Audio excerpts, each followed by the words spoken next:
Bonsoir mesdames et messieurs, vous faites bien de nous suivre. C'est l'heure de votre journal du 20h sur Burkina Info. Au sommaire, la région du Sud-Ouest a un nouveau délégué régional rattaché auprès du médiateur du Faso. Jean-Baptiste Barrot a été officiellement installé hier à Gawa. En différé, le Burkina a célébré aujourd'hui la Journée mondiale des Nations Unies pour la population. La situation des personnes vulnérables en situation d'urgence a été largement débattue durant la cérémonie. Et parlons de culture, bientôt les personnes détentrices d'un savoir-faire qualifié de trésor humain vivant seront distinguées à travers tout le pays.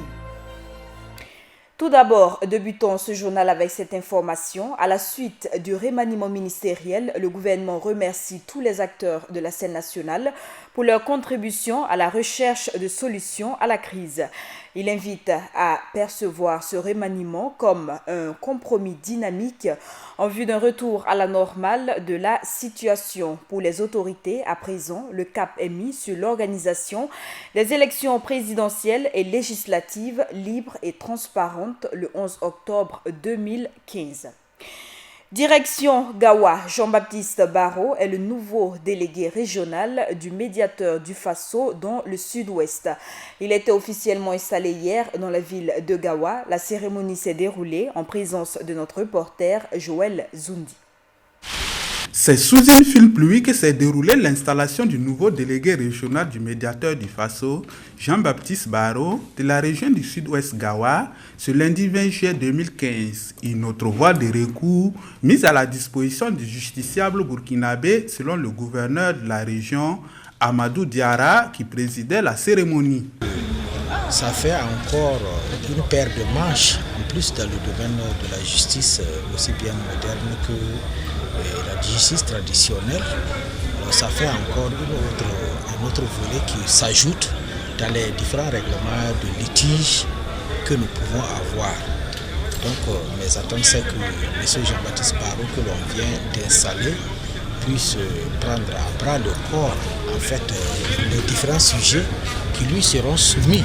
Le secrétaire général du médiateur du Faso a lui rappelé au médiateur entrant ses missions et promis la disponibilité de l'institution à être à l'écoute de tous les réclamants. Le médiateur du Faso au plan régional a pratiquement les mêmes missions, les mêmes attributions que celles exercées au niveau central pour le principe, à savoir que principalement il s'agit pour lui d'intervenir auprès des citoyens et en relation étroite avec l'administration pour régler à l'amiable tous les cas de dysfonctionnement, les cas de réclamation portés devant lui par les citoyens. Jean-Baptiste Barrot, après avoir rendu hommage à son prédécesseur, qui lui a passé le témoin après 10 ans à la tête de la délégation du médiateur Pony, promet relever le défi à lui confier. Ce que vous pouvez attendre de nous, c'est d'abord une franche collaboration. Les portes du médiateur vous sont ouvertes à tout moment. Vous pouvez nous saisir quel que soit le moment, parce que nous sommes là pour ça. Et lorsqu'un problème nous est soumis, nous attrapons l'administration locale ou même au niveau de Ouara pour voir comment nous pouvons le résoudre et voir le fond du dossier. Est-ce que c'est justifié? Par exemple, si le réclamant est en droit, nous invitons l'administration à s'acquitter et à faire le nécessaire. Mais il a dit aussi que c'est l'administration qui a raison. Et nous invitons l'intéressé à retirer sa plainte parce qu'il n'a pas raison dans cette situation. La création des régions administratives du médiateur du Faso vise à contribuer à la connaissance de l'institution et au renforcement de l'intérêt des citoyens à saisir les médiateurs dans le processus de résolution des conflits qui les opposent à l'administration d'une part et participent d'autre part au rapprochement de l'institution du citoyen et contribuer à la promotion du civisme et au renforcement de la cohésion sociale ainsi que de la démocratie au Burkina. Le Burkina a célébré aujourd'hui en différé la Journée mondiale des Nations Unies pour la population. Les populations vulnérables dans les situations d'urgence, c'est sous ce thème que la commémoration a été placée. Des précisions avec Hassan Nakro.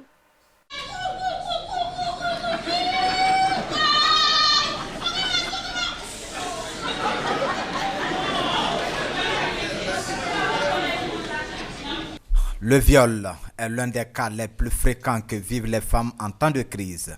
Pour plaider en faveur de ces victimes, l'Organisation des Nations Unies a célébré la Journée mondiale de la population sous le thème « Les populations vulnérables dans les situations d'urgence », un thème qui interpelle à plus de vigilance selon le Fonds des Nations Unies pour la population. Vous le savez, si je prends juste le contexte dans lequel nous sommes, il y a beaucoup de pays autour de nous qui sont en conflit. Je prends quelques exemples, la Côte d'Ivoire, où il y a eu beaucoup de conflits avec des mouvements de population.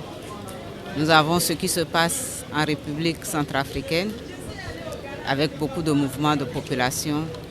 Et nous avons connu aussi, et nous continuons à connaître aussi un conflit au niveau donc, du Mali. Rien que dans notre sous-région, autour donc, du Burkina et dans l'Afrique de l'Est. Les réfugiés maliens qui sont à Mentao.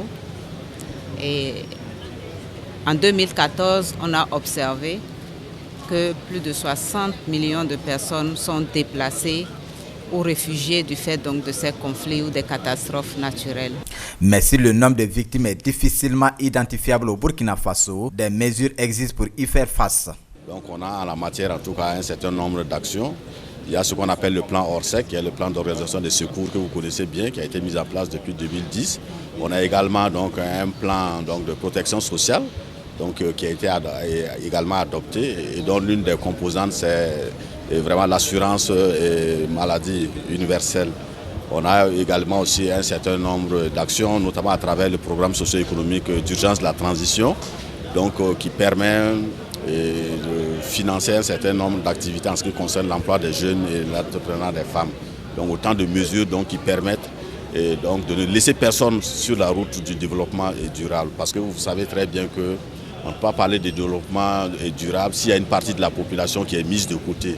La violence, les viols, les tortures sont les maux les plus ordinaires en période de crise et 60 millions de populations étaient victimes à travers le monde selon le rapport de l'Organisation des Nations Unies en fin 2014. Parlons de populations vulnérables. Pour la deuxième fois consécutive dans ce mois, le Japon a offert du riz au Burkina pour soutenir la sécurité alimentaire. Le ministre en charge de la sécurité alimentaire a reçu hier près de 7000 tonnes de riz d'une valeur de plus de 2 milliards de francs CFA. Le système des trésors humains vivants a officiellement été lancé ce matin au cours d'une cérémonie au Sénasa. Comprenez par là que toute personne détentrice d'un savoir-faire, d'une connaissance, d'une science utile sera distinguée sur toute l'étendue du territoire national. Reportage signé Gaël Rodrigue. Distinguer les hommes et les femmes dépositaires des savoirs culturels et capables de les inculquer à la postérité, c'est l'objectif de cette cérémonie, dénommée Trésor humain vivant. C'est une initiative du gouvernement à travers le ministère de la Culture et du Tourisme. C'est dire que nous avons des valeurs, nous avons des personnalités que je vais qualifier de monuments, qui sont des personnes détentrices d'un savoir-faire ou d'une certaine science, de connaissances, et il faudra qu'on puisse les distinguer. Sur l'étendue du territoire national, nous allons distinguer des personnes qui sont détentrices de ce savoir-là. Et l'important, c'est non seulement que la nation tout entière les distingue et les reconnaisse, mais que de mettre ces gens-là, ces personnes-là en situation de formation pour les jeunes générations. Voilà en 2 mots comment je peux définir ce système. Et c'est extrêmement important. Comme quelqu'un l'a dit, n'attendons pas, n'est-ce pas, des décorations à titre posthume, mais reconnaissons déjà ceux qui sont vivants, les personnes qui sont vivantes et qui sont détentrices de savoir-faire. Selon les parrains de l'événement, ces trésors humains vivants sont un gage de préservation des valeurs culturelles.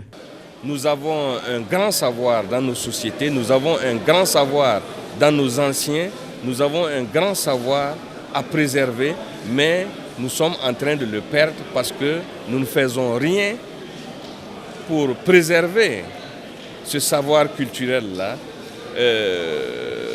pour l'appliquer, en tirer sa substance et nous permettre d'aller plus loin.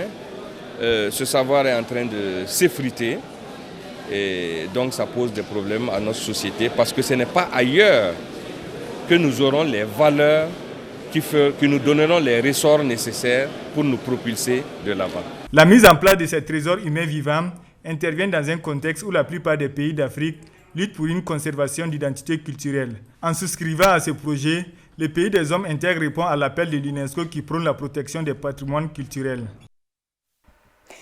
Le lancement de ces trésors humains vivants répond à une requête de l'UNESCO visant la protection du patrimoine culturel de ces pays membres. Dans cet élément que vous allez suivre tout à l'heure, Gal Rodrigue définit la perception de la notion de trésor humain vivant selon l'UNESCO.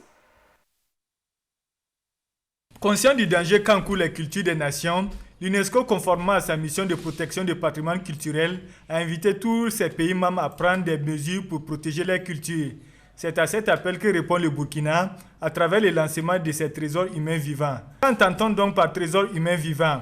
Selon l'UNESCO, il s'agit de personnes qui possèdent à un haut niveau de connaissances, les connaissances et les savoir-faire nécessaires pour interpréter ou recréer des éléments spécifiques du patrimoine culturel immatériel. Cela peut être une personne ou un groupe de personnes. Le titre de trésor humain vivant est lourd de sens et de responsabilité. Comme le nom l'indique, un trésor est une richesse et des biens précieux qui suscitent la convoitise et dont l'utilité sociale est incontestable. Une fois distingués, ces savants locaux bénéficieront d'un encadrement afin de pouvoir assumer pleinement les missions qui leur seront assignées. Sans pour autant les isoler de leur communauté, les lauréats devraient bénéficier de l'assistance d'un coaching dans le domaine du management et de la communication. En tant que véritable ambassadeur de la culture burkinabé, les trésors humains vivants ne doivent pas être laissés à eux-mêmes. Ils doivent bénéficier d'une assistance technique, financière et morale. C'est aussi l'occasion pour l'élite de la nouvelle nation burkinabé d'opérer un début de rupture avec la mentalité coloniale et néocoloniale qui consiste à porter un regard condescendant, voire méprisant vis-à-vis des savoirs et des savants locaux. Ce retour aux sources s'avère donc nécessaire pour le Burkina, vu la diversité des cultures dont il dispose. Parlons à présent eau et assainissement. La problématique de l'accessibilité à l'eau potable est une réalité au Burkina Faso. Dans le quartier Nagrin, à la périphérie de Ouagadougou, c'est auprès des bornes fontaines que les populations s'approvisionnent en eau potable. Une situation qu'il décrit ouvertement dans ce reportage d'Hassan Nakro. 400 francs, 700 voire 1000 francs, c'est selon. C'est le prix de la barrique d'eau ici à Nagrin, une des bidonvilles ouagalaises. Surenchère crient les habitants. En tout cas, à cause de l'eau, là, nous souffrons ici. Surtout la saison pluvieuse, un barrique d'eau, ça fait 750 000 francs. Ça fait 3 jours même sans l'eau là ne vient pas. Le 4e jour que l'eau là va venir. En tout cas, on se débrouille. Si tu vois l'eau, un barrique à 750 ou bien 1000 francs, tu achètes, tu débrouilles. Ça peut faire 3 jours ou 4 jours comme ça. Le gérant, quant à lui, se déresponsabilise de cette fluctuation des prix. Ah, mais ici, je vends 60 francs, mais les dames, elles se sont arrivées pour pousser à aller là. C'est les charges, je vends 750 000 francs là. Pas de route, pas de courant ni eau. Le quotidien de ces populations n'est pas du tout aisé, surtout dans ces temps de saison pluvieuse. Dans la saison pluvieuse, ici, là, vraiment, il n'y a pas de route, là, c'est pas bon. Donc, il y a problème de l'eau.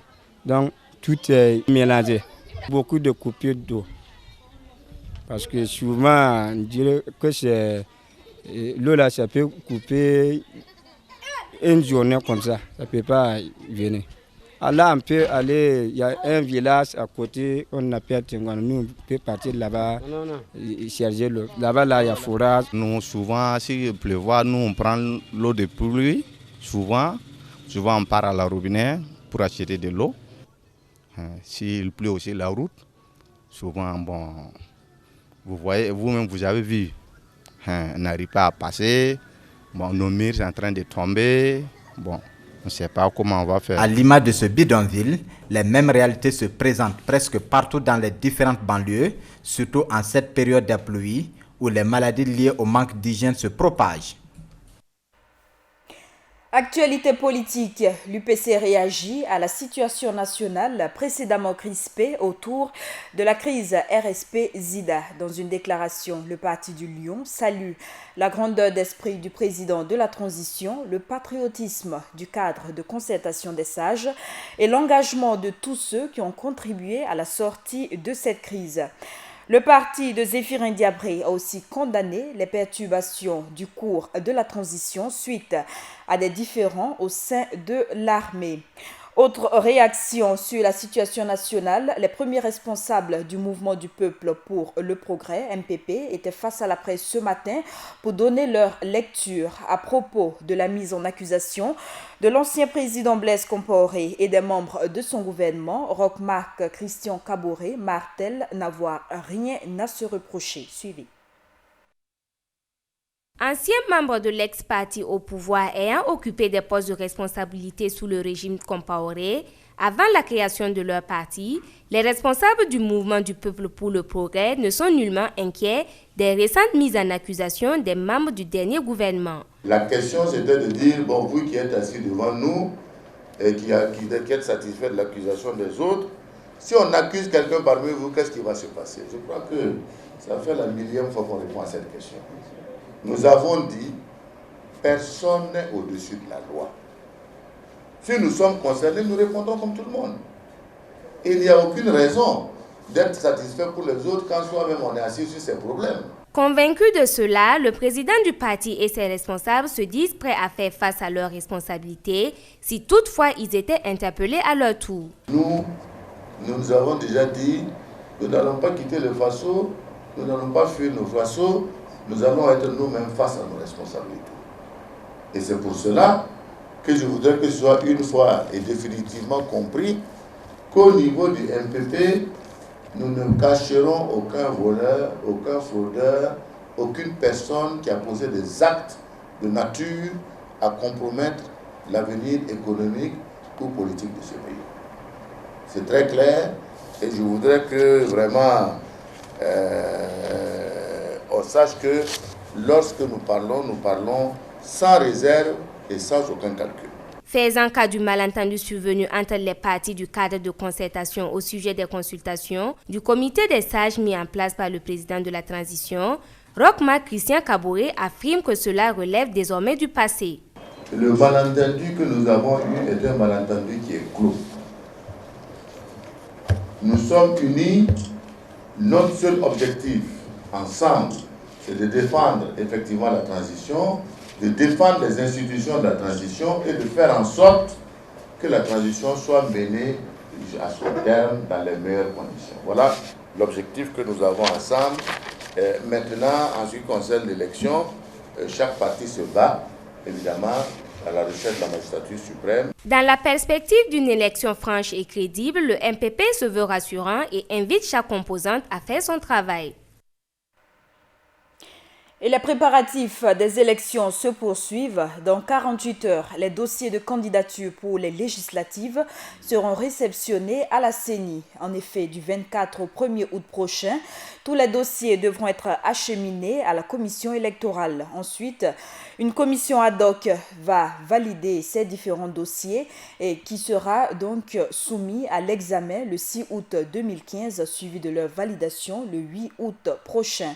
Une organisation qui entre dans le cadre de la convocation du corps électoral pour les législatives, mais aussi pour la présidentielle du 11 octobre 2015. Renforcer les capacités des ministères du travail de l'espace UEMOA. Voici l'objectif visé par la tenue d'un atelier sous-régional à Ouagadougou. Responsables administratifs et syndicalistes sont réunis pour cette cause depuis ce matin. Le compte-rendu est d'Ibrahim Zongo. La mise en conformité des normes de travail dans l'espace UEMOA passe par le renforcement des capacités des acteurs du monde du travail dans ces pays membres. C'est ce qui a motivé la tenue de cet atelier sous-régional à Ouagadougou. Cet atelier a été organisé conjointement avec le BIT et la commission de l'UEMOA pour renforcer les capacités des ministères du travail. Vous savez que l'administration du travail a une mission essentielle, celle de maintenir la paix sociale, Seulement, le constat est que dans la plupart de nos pays, cette administration a très peu de moyens. Donc, il nous faut trouver des moyens pour l'administration pour pouvoir investir les lieux de travail, pouvoir les contrôler et les mettre en conformité avec les dispositions en vigueur. Cet atelier est en 2 aspects. Il y a les travaux des experts qui commencent aujourd'hui et à partir du vendredi, ça sera la réunion ministérielle pour que déjà au niveau politique, la sensibilisation soit de mise et que ce renforcement puisse être efficace. Côté syndical, au regard des crises sociales qui minent souvent l'administration du travail, il sied de prendre des mesures adéquates à même de les réduire. Mais déjà, l'on mesure le bien fondé de la tenue de cet atelier si toutefois le chronogramme prévu est respecté. Vous êtes au Burkina, vous savez ce qui se passe. Nous avons à des moments donnés assisté à l'irruption de gendarmes à l'inspection du travail et pour les forcer à résoudre un certain nombre de difficultés liées au conflit de travail. Nous savons également que les inspecteurs du travail manquent de moyens cruciaux pour pouvoir se déplacer et se rendre sur les lieux de travail. Et si effectivement nous arrivons à des conclusions qui vont permettre à notre gouvernement de donner les moyens nécessaires à l'inspection du travail pour vraiment contrôler les lieux de travail, ça sera un grand pas vers l'aboutissement du travail décent. En outre, cet atelier vise, en plus de la mise en conformité des normes de travail, à favoriser la promotion de l'intégration sous-régionale via les ministères en charge du travail. Et on ne cessera jamais de le dire, la manipulation des produits inflammables nécessite beaucoup de précautions. Un restaurant est parti en fumée dans la matinée dans le quartier de Samba. Tout serait parti d'une bouteille de gaz. Les faits avec Ibrahim Zongo. Des chaises brûlées, des débris de bouteilles gisant sur le sol et un hangar décimé, voici tout ce qui reste du restaurant situé à proximité de la station Otam sur la route de Saba. À en croire l'un des gérants du restaurant, tout serait parti d'une bouteille de gaz. Nous étions en train de cuisiner quand soudainement le gaz s'est coupé. Nous avons arrêté pour bien fixer, mais sans succès. C'est alors qu'on a fait appel à Omar, employé de la station, qui est venu pour nous prêter main forte. Mais ça n'a pas été sans conséquence, car c'est à ce moment que l'incendie s'est déclenché. L'incendie aurait fait une victime grièvement blessée et de nombreuses pertes matérielles. Omar a été blessé au niveau de ses mains et il a été très vite évacué à l'hôpital pour des soins. Nous avons eu d'autres pertes en matériel. On a perdu environ 28 chaises, des boissons, des téléphones. Nous avons aussi perdu de l'argent. Tout a été brûlé, sauf le Coran qui a été atteint en partie. La station, elle, a pu échapper de justesse à l'incendie grâce à l'intervention des riverains et des sapeurs-pompiers. Une chance pour eux, selon les responsables de la station qui s'attellent déjà à réparer la partie atteinte par les flammes. Les dégâts se sont limités uniquement au niveau du restaurant. Nous rendons grâce à Dieu, car cela aurait tourné à la catastrophe si la station était touchée. Nous allons essayer de repeindre la partie brûlée pour poursuivre notre travail. Un incendie qui vient encore rappeler la nécessité de suivre les précautions d'usage des gaz et encore plus lorsqu'on est à proximité d'une station-service. Autre drame, un bus de la compagnie Raimo en provenance de Bobo-Dioulasso pour Ouagadougou s'est renversé dans le village de Ouabou, à une 50aine de kilomètres de Ouagadougou. Le bilan fait état d'un mort et de nombreux blessés. Des précisions avec Joël Zundi. Les habitants du village de Ouabou, localité située à une centaine de kilomètres de Ouagadougou, étaient encore sous le choc hier en fin de soirée. Un violent accident de la route a fait, selon un bilan provisoire, un mort et plus d'une dizaine de blessés sur l'axe Bobo-Ouaga le lundi 20 juillet 2015 aux environs de 14 heures. Ici, le corps de la victime, un habitant du village de Ouabou, percuté par le car avant de se renverser, est en train d'être enlevé par les populations. Il sera inhumé aux environs de 17 heures. Là, des effets des voyageurs, une paire de chaussures et des chaises du bus arrachées par la violence de l'accident. vitres brisées, soit par le choc ou par les secouristes. Voici ce qui reste du bus. Un bus de la compagnie de transport en commun Raimo qui transportait une soixantaine de personnes en provenance de Bobo se rendant à Ouagadougou. Selon les premiers témoignages recueillis, l'accident aurait été causé par une panne mécanique.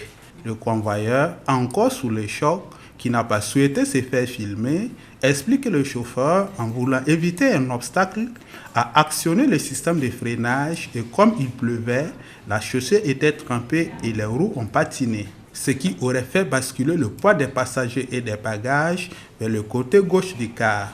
Des passagers, toujours sous le choc, manquent d'explication à ce qui leur est arrivé et remercient Dieu d'avoir eu la vie sauve. Les blessés, dont certains dans un état critique, ont été transportés par la brigade des sapeurs-pompiers basée à Boromo au centre médical avec antenne chirurgicale SEMA de Boromo.